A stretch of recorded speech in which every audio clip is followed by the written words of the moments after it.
હર Har Mahadev. Good morning. કેમ છો? YouTube ચેનલમાં તમારું બધાનું હાર્દિક સ્વાગત છે.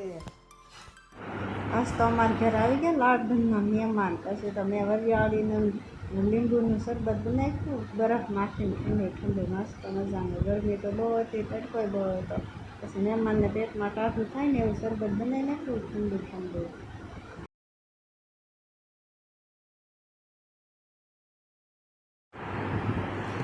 પછી મેં ટ્રે ઉપર ગ્લાસ નાખી દીધા અને નિશુબેનના હાથ પહેરે તો મહેમાનને લઈ આવું શરબત. પછી મહેમાનને લેવા આવ્યા.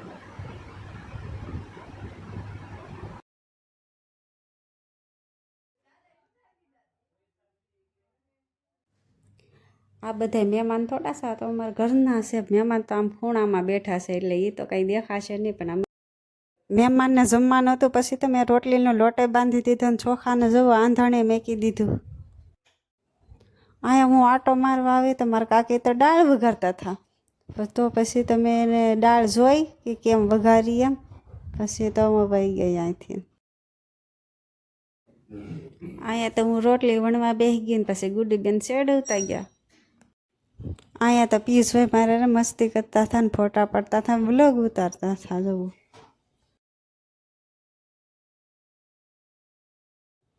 પછી મેં તો તુરની દાળ મસ્તની વઘારીને બનાવી નાખી. મસ્તની દાળ મહેમાન આવ્યા હતા તેને આટલું દાળ ભાત બનાવ્યા હતા અમે.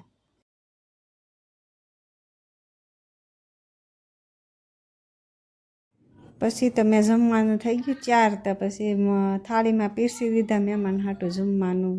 ઓરમું, શાક, રોટલી, દાળ ભાત ને વેફર તળીથી મૂન મારા કાકી જમવાનું આપતા હતા બધાને. પછી 5-6 વાગે તો અમે નીકળી ગયા માર્કેટ શાકભાજી લેવા. તો સાંજનું બનાવવું પડશે ને જમવાનું, પછી શાકભાજી લેવા નીકળી ગયા. તો અહીંયા તો ખેતરમાં રસ્તો છે, પણ અમે રહીએ છીએ સુરત, પણ તોય ખેતરમાં અમારો રસ્તો હાલે છે. નાથી ખેતર વટીને માર્કેટમાં જવાનું.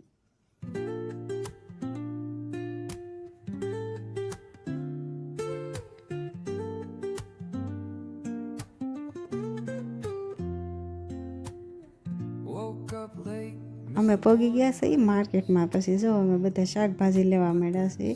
શાકભાજી તો બહુ મોંઘું હતું, પણ તોય ગોતતા હતા કે કેવું શાક છે. અમારા કાકીને જો અહીં શાક લે છે. પછી તમે ગયા માર્કેટમાંથી ઘેરે. પછી જો શાક બધું ઠેલેમાંથી બહાર કાઢ્યું ધોવા ને અમે ભીંડો લીધો, રીંગણા લીધા ને સોળી લીધી. પછી તો અત્યારે બનાવવાનું છે સોળીનું શાક અમારે. મારી ચેનલને લાઈક કરજો, શેર કરજો, સબસ્ક્રાઈબ કરજો. હર હર મહાદેવ.